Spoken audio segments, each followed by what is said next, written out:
अयोध्या में 22 जनवरी को एक भव्य दरबार लगेगा। एक तरीके से कहे तो रामलला का जो,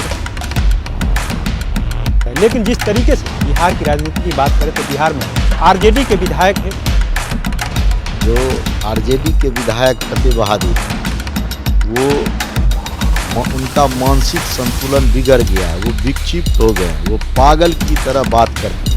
एक तरफ जहां अयोध्या में 22 जनवरी को एक भव्य दरबार लगेगा, एक तरीके से कहे तो रामलला का जो पट है वो खुल जाएगा, राम जी विराजमान हो जाएंगे और मंदिर को दर्शन करने के लिए लगातार जो है अलग अलग जगह से लोग भी जा रहे हैं। लेकिन जिस तरीके से बिहार की राजनीति की बात करें तो बिहार में आरजेडी के विधायक है फतेह बहादुर सिंह, हमेशा अपने विवादित बयान से चर्चा में बने रहते हैं। फिर से उन्होंने 1 जनवरी को एक पोस्टर लगाया और पोस्टर में साफ साफ लिखा है कि जो मंदिर है वो अंधविश्वास की तरफ ले जाता है, मानसिक गुलामी की तरफ ले जाता है और स्कूल जो है तर्कपूर्ण ज्ञान की तरफ ले जाता है। हमारे साथ बात करने के लिए बीजेपी के नेता है आलोक रंजन जी, बिहार सरकार के पूर्व मंत्री भी हैं। किस तरीके से आलोक जी देख रहे हैं, जिस तरीके से बात करते हैं, मंदिर का घंटा जो बजता है वो अंधविश्वास की तरफ जाता है, स्कूल की घंटी को लेकर कह रहे हैं कि ये तर्क ज्ञान की तरफ जाता है। नहीं, देखिए, जो आरजेडी के विधायक फतेह बहादुर है, वो उनका मानसिक संतुलन बिगड़ गया है, वो विक्षिप्त हो गए हैं, वो पागल की तरह बात करते हैं। जिस प्रकार से पूरे इससे पूर्व भी वो माँ दुर्गा के प्रति जो उनका वो उन्होंने बोला था, बराबर लगातार राष्ट्रीय जनता दल के लोग और खास करके ये इंडिया अलायंस के लोग जिस प्रकार से हिंदू धर्म, हिंदू देवी देवताओं के प्रति जो उनका नफरत है, ये स्पष्ट बताता है कि किसी खास धर्म के लोगों को खुश करने के लिए उनके द्वारा इस प्रकार का बयान दिया जा रहा है। आने वाले समय में देश की जनता ये बताएगी कि इस प्रकार से सनातन का अपमान करना, आपने देखा 3 राज्य का चुनाव, सनातन का अपमान करने वालों का क्या हाल हुआ, क्या हश्र हुआ।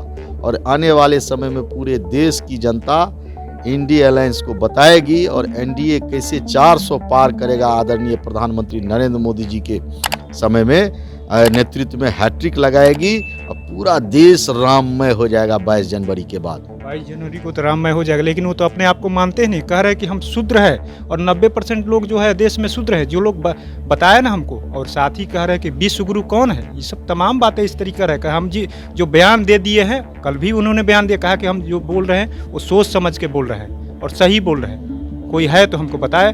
देखिए, वो जो बोल रहे हैं ना, वो इस देश की भाषा नहीं बोल रहे हैं, वो पाकिस्तान को खुश करने के लिए ये सब बात बोल रहे हैं। पाकिस्तान को, इस देश के हिंदुस्तान की भाषा वो नहीं बोल रहे हैं और इसीलिए इस प्रकार की बात वो बोल रहे हैं। और ये एकदम बिल्कुल इसीलिए हमने कहा कि वो मानसिक विक्षिप्त हो गए हैं। और दूसरी तरफ राष्ट्रीय जनता दल के लोग इस प्रकार के विक्षिप्त लोगों से बुलवाने का काम कर रही है, जो इसी तरह से बोल करके किसी एक धर्म के लोगों का तुष्टीकरण करने का काम कर रही है। आप कह रहे हैं कि मानसिक रूप से विक्षिप्त हो गए, तो जब कोई विक्षिप्त हो जाता है उसको आप लोग घूमता है, टहलता है, क्या आप लोग उनको निमंत्रण दिए?